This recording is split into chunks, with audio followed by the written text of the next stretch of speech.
जौनपुरी गांव में मंगरू अपनी माँ माया के साथ रहा करता था। इस गांव में हड्डियों से जुड़ी दिक्कतें हर इंसान को थी, मानो ये अब पुश्तैनी देन हो गई हो। आज मंगरू अपनी 60 वर्षीय माँ को व्हील चेयर पर बिठाकर बढ़ई के दुकान ले जा रहा था। क्या हाल चाल है मंगरू? आज माताजी के साथ यहाँ कैसे आना हुआ? वो भैया, आपने ये जो व्हील चेयर हमें दी है ना, ये कुछ ठीक नहीं है। अभी महीना भर भी नहीं हुआ इसे बनवा के और ये फिर खराब हो गई। पूरा गांव भी तो यही इस्तेमाल कर रहा है। तुमने खरीदी थी 2 साल पहले, तो अब खराब तो हो ही जाएगी ना। बेटा बढ़ई, तुम्हारे पिता जो व्हील चेयर बनाते थे वो तो इतने मजबूत होते थे कि 2 पुश्तें इस्तेमाल कर ले। वो क्या है ना, वो पिताजी बनाते थे चाची। देखो भैया, ना लेना है तो बता दो, वरना जब पैसे होंगे तब आ जाना। चलो मंगरू, और परेशान करना ठीक नहीं। दोनों वहाँ से सरपंच के घर की ओर निकल पड़ते हैं। आओ मंगरू, प्रणाम माताजी। बताइए, मैं आपकी क्या सेवा कर सकता हूँ? अभी बढ़ई के दुकान से लौटे हैं, कोई मदद नहीं मिली। अगर हो सके तो कोई पुराना व्हील चेयर हो तो मुझे दे दो। आप चिंता ना करें, इस साल जो व्हील चेयर बांटेंगे ना, उसमें से मैं आपको भी एक दे दूंगा। सरपंच जी, एक बात पूछूं? पूछो पूछो, क्या बात है? जब तक हम इस बीमारी को जड़ से ठीक नहीं करते, तब तक हम आगे नहीं बढ़ सकते हैं। मंगरू, तुम्हारी बात तो सही है, लेकिन हम लोग इसके लिए कुछ कर नहीं सकते। तुम सब जवान खून हो, कोशिश करना कि तुम्हारी आयु में इसका कोई ना कोई उपाय कर लो। ठीक है सरपंच जी, अच्छा अब मैं चलता हूँ। मंगरू अपने घर की तरफ लौट जाता है। बढ़ई, जो कि सिर्फ अपने फायदे के लिए खराब व्हील चेयर बना रहा था, उससे मंगरू बहुत ही निराश था। रात हो चुकी थी और माया के सोते ही मंगरू नदी किनारे टहलने चला जाता है। मंगरू नदी किनारे बैठकर पत्थर मार रहा था और खुद से बातें कर रहा था। पता नहीं क्या दिक्कत है इस गांव में, आयु 50 पहुंची नहीं कि लोगों की हड्डियां जवाब दे देती हैं। और वो बढ़ई, लोगों की जरूरत है तो चीजों को जानबूझ के ऐसे बनाता है कि जल्दी खराब हो जाए और लोग उससे बार बार खरीदें। तभी नदी से एक महिला के चिल्लाने की आवाज आने लगी। बचाओ! बचाओ! बचाओ! अरे कौन है? क्या हुआ? चिल्लाते हुए वो आवाज बाहर आ जाती है और पता चलता है कि कोई घायल मगरमच्छ है, जिसके पैरों में मछुआरों का कांटा घुसा है। अरे मोरी मैया, ये क्या है? मेरी मदद करो, मुझे बचा लो। मंगरू को बहुत डर लगता है, फिर भी वो हिम्मत जुटाकर उस मगरमच्छ की पीड़ा दूर करने के लिए चला जाता है। मंगरू मगरमच्छ के पैरों से वो कांटा निकाल देता है और एक कपड़े से उस घाव को बांध देता है। लो, अब राहत होने में थोड़ा समय लगेगा।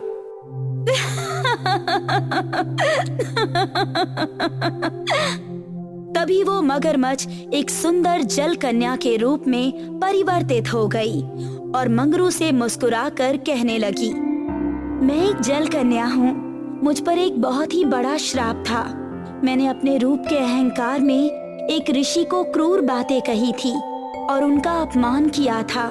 तब से उन्होंने मुझे श्राप दिया था कि मेरा भयानक मगरमच्छ जैसा चेहरा हो जाएगा और कोई बहुत ही साहसी और नेक इंसान होगा जो कि इस रूप को देखकर भी मेरी मदद करेगा। तब मैं श्राप मुक्त हो पाऊंगी। साहस, धीरज, शील सब है तुम में। इन सब गुणों से खुश होकर मैं तुम्हें एक इच्छा मांगने का अवसर देती हूँ। मैं अपने लिए कुछ नहीं चाहता देवी, पर आप यदि चाहें तो इस गांव में जो रोग लगा है हड्डियों का, वो हर ले तो अच्छा रहेगा। स्वार्थ रहित भी हो, ठीक है, तथास्तु। तुम्हारे घर के पास एक कुआं आ जाएगा। उस कुएं में केवल दूध से बनी चीजें तुम अपनी इच्छा से निकाल सकते हो। पर उससे गांव की मदद कैसे होगी देवी? दूध पहले से ही हड्डियों के लिए फायदेमंद है, मगर ये दिव्य दूध, चाहे इसे पियो या इसके इर्द गिर्द भी रहो, तो वो सारी दिक्कतें जड़ से खत्म कर देगा। ध्यान रहे मंगरू, ये तुम्हारे गुण देखकर मैंने तुम्हें दिया है। इसका इस्तेमाल केवल तुम्हारी इच्छा से ही हो सकता है। अब मैं विदा लेती हूँ। कल्याण हो। मंगरू बड़ी ही खुशी से अपने घर पहुँचा और पाया कि वहाँ पर एक कुआं है और उसमें सफेद दूध है। जय हो देवी की। अगले दिन मंगरू पंचायत बुलाता है और सभी मंगरू के घर के बाहर खड़े रहते हैं। वहाँ गांव के लोगों के साथ सरपंच, बढ़ई और सोमनाथ मिस्त्री भी मौजूद था। आप सभी का स्वागत है। मैंने आपको एक विशेष कारण से बुलाया है। सुनने में तो बहुत ही विशेष लगता है, पर आखिर बात क्या है? जिस हिसाब से बता रहे थे उतनी ही विशेष बात हो तो अच्छा होगा। अपना कीमती समय यहाँ जो दे रहा हूँ। हाँ भाई, बिल्कुल विशेष है। ये जो कुआं देख रहे हो ना, एक जलकन्या ने गांव की परिस्थिति को समझकर ये दूध का कुआं दिया है। यह मेरी इच्छा से जो भी दूध के पदार्थ मैं इस कुएं से निकालूं, उसके इर्द गिर्द रहकर पूरे गांव की हड्डियां ठीक हो जाएंगी और ये पुश्तैनी बीमारी गायब हो जाएगी। मजाक है क्या? यही विशेष बात थी जिसके लिए बुलाया था हमें। मैं जानता हूँ कि यह वरदान और श्राप की बातें मानना मुश्किल है। आप लोग खुद उस कुएं के दूध से दूध को चख कर देख लीजिए।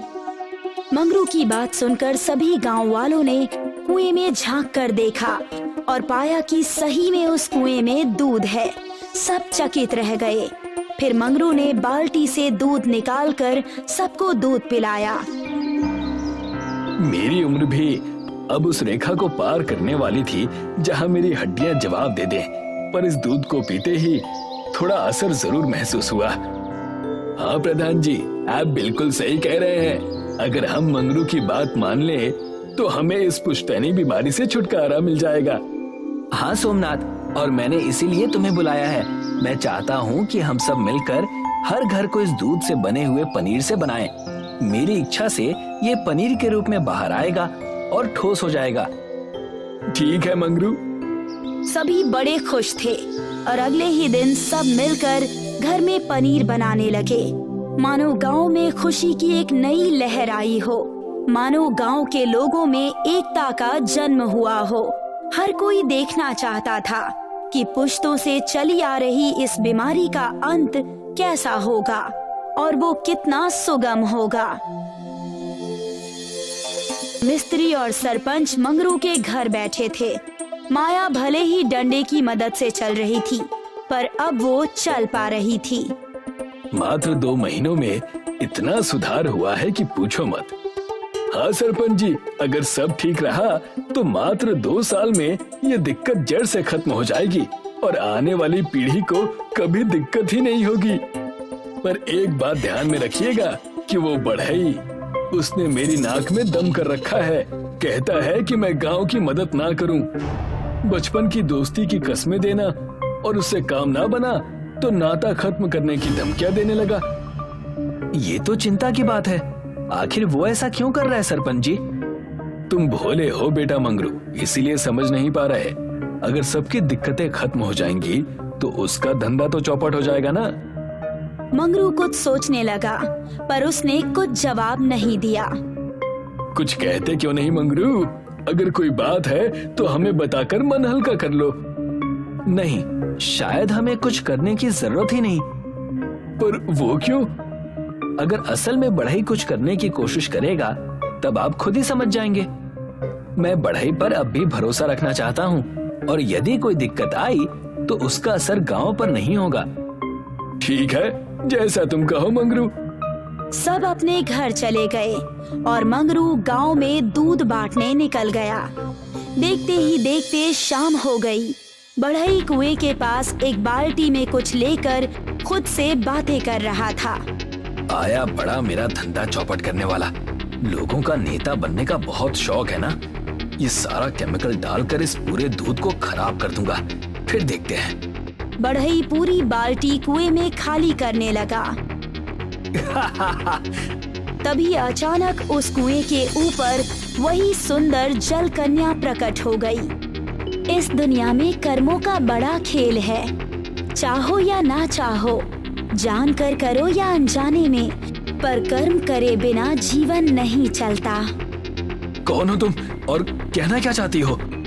कहना मैं ये चाहती हूँ कि अगर कर्म करने ही हैं तो अच्छे करो, वरना खराब कर्मों का प्रतिफल बहुत ही कड़वा होता है। अच्छा, बड़ी बड़ी बातें मत करो। कौन देगा मुझे सजा? हाँ? तुम्हारी भ्रष्ट सोच और कर्मों का बस एक ही उपाय है। मैं तुम्हें ये श्राप देती हूँ कि तुम्हारी हड्डियाँ लचीली हो जाएंगी और तुम खुद का भार भी नहीं उठा पाओगे। तब तुम्हें समझ आएगा कि जिन लोगों को ये दिक्कत है वो कैसे झेलते हैं। और ये श्राप तभी टूटेगा जब कोई इंसान जो कि बिल्कुल भी भ्रष्ट ना हो और नेक हो, वो तुम्हारी मदद करेगा। वो तुम्हारी करतूतों को जानकर भी तुम्हें माफ कर दे। तभी बढ़ई अचानक से किसी लचीली वस्तु की तरह जमीन पर गिर गया और जल कन्या वहाँ से गायब हो गई। बचाओ मुझे, बचाओ, कोई बचाओ, बचाओ मुझे। मंगरू तभी सोमनाथ के साथ वहाँ पहुँचा और देखा कि बढ़ई किसी लचीली वस्तु की तरह जमीन पर गिरा हुआ है। अरे भाई बढ़ई, ये क्या हुआ तुम्हें? भैया बचा लो, मुझे माफ कर दो, इस श्राप से मुक्त कराओ। पर तुमने ऐसा किया क्या है? वो बढ़ई रोते रोते सारी बातें बताता है। सोमनाथ बड़े गुस्से में कहता है, लेकिन तुम्हारा काम माफ करने योग्य बिल्कुल नहीं है। माफ कर दो, माफ कर दो भाई, माफ कर दो। तुम्हें यह समझना होगा कि भ्रष्ट होने के कारण तुम्हें ये श्राप मिला है।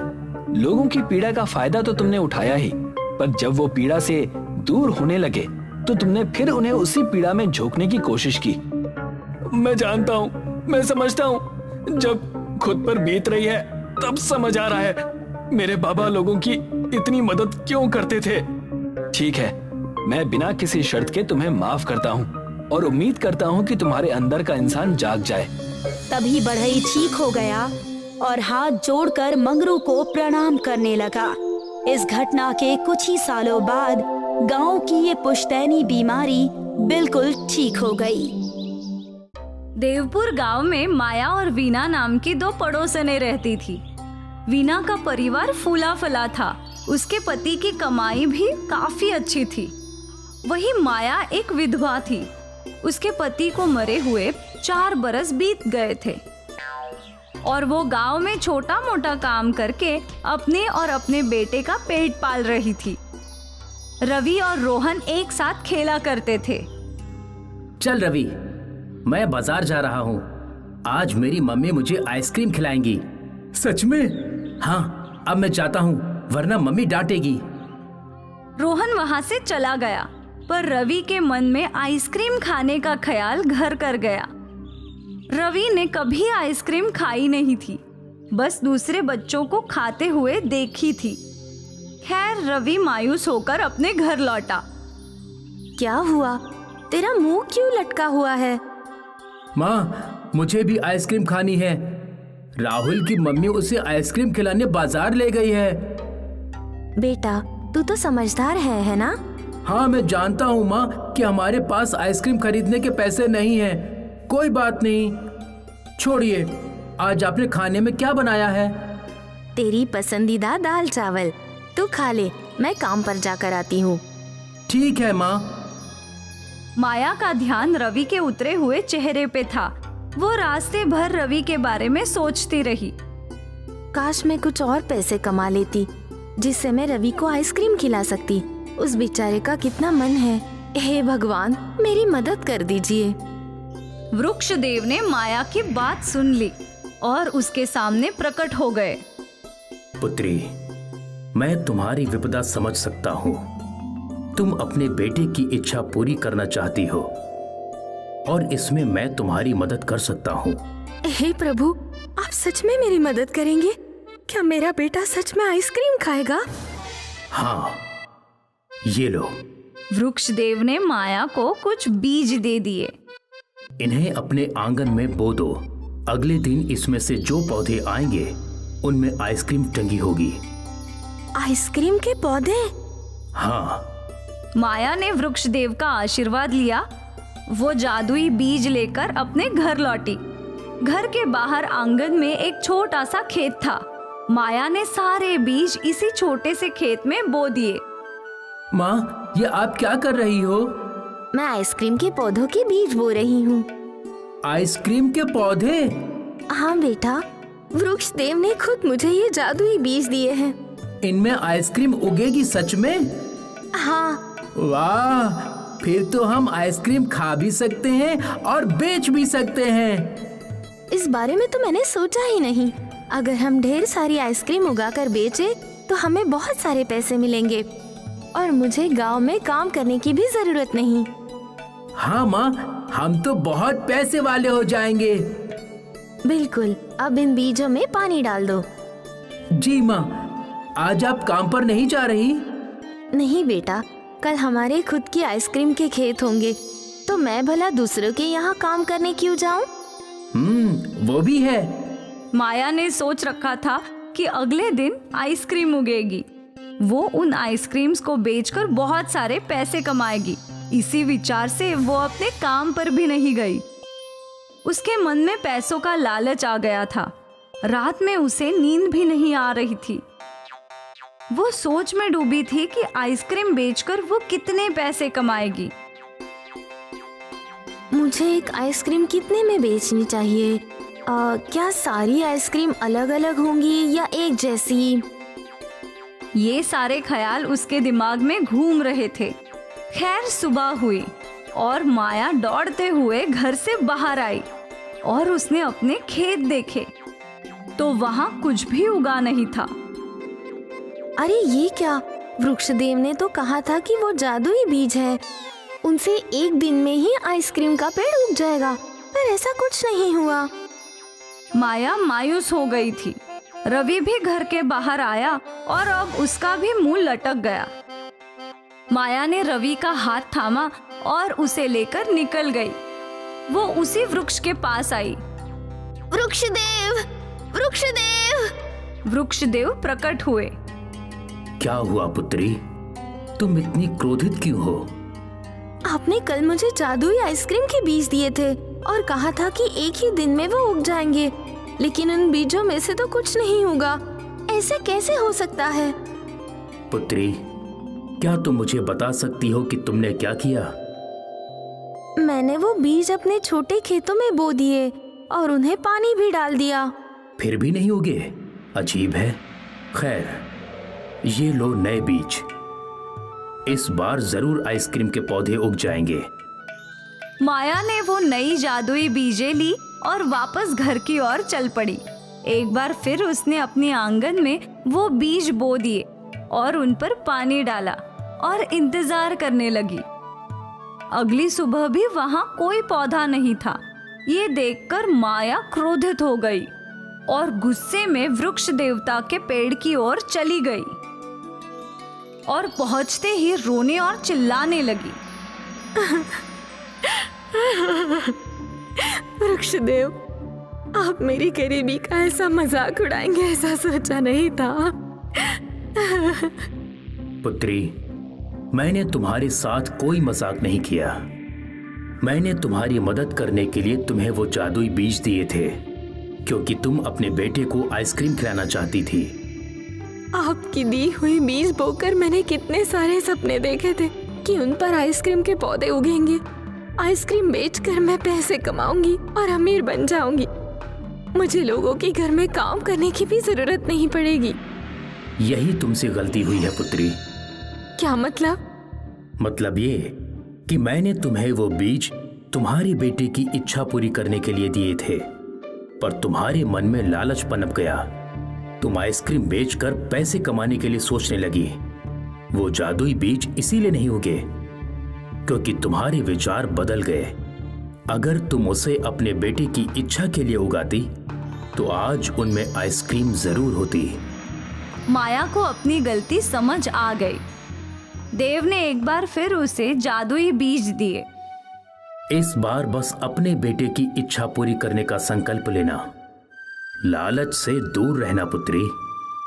माया वो बीज लेकर घर लौटी। उसने बीज बो दिए, पर आज उसके दिमाग में कोई भी लालच नहीं था। वो बस अपने बेटे को आइसक्रीम खाते देखना चाहती थी। अगली सुबह रवि घर के बाहर गया तो वो नजारा देखकर हैरान हो गया। माँ, आइसक्रीम उग गई। माया भी उत्सुक होकर घर से बाहर आई और उसने देखा कि एक नहीं कई सारे पौधों पर आइसक्रीम थी और कई गरीब बच्चे उन पौधों को देखकर लाल टपका रहे थे। अरे बच्चों, तुम लोग आइसक्रीम तोड़ सकते हो। गरीब बच्चों ने और रवि ने आइसक्रीम तोड़ ली और खाने लगे। सभी के चेहरे पर संतुष्टि देखकर माया को अपनी गलती समझ आ गई। आइसक्रीम बेचकर तो बस पैसे मिलते, पर ऐसी संतुष्टि नहीं मिलती। धन्यवाद वृक्षदेव, इन आइसक्रीम के पौधों के लिए और मुझे ये सब समझाने के लिए कि पैसे ही सब कुछ नहीं है। आपने मुझे लालची बनने से बचा लिया। माया ने भी एक आइसक्रीम तोड़ ली और दोनों माँ बेटे खुशी खुशी आइसक्रीम खाने लगे और वो लोग मुफ्त में सबको आइसक्रीम बांटने लगे। कड़ी गर्मी के मौसम में ठंडी आइसक्रीम लोगों को अलग ही संतुष्टि दे रही थी। माया वापस अपने काम पर लौट गई। आज वो भले ही गरीब रह गई, पर मन से वो बहुत अमीर हो गई। वो खुशियाँ बांटना सीख गई।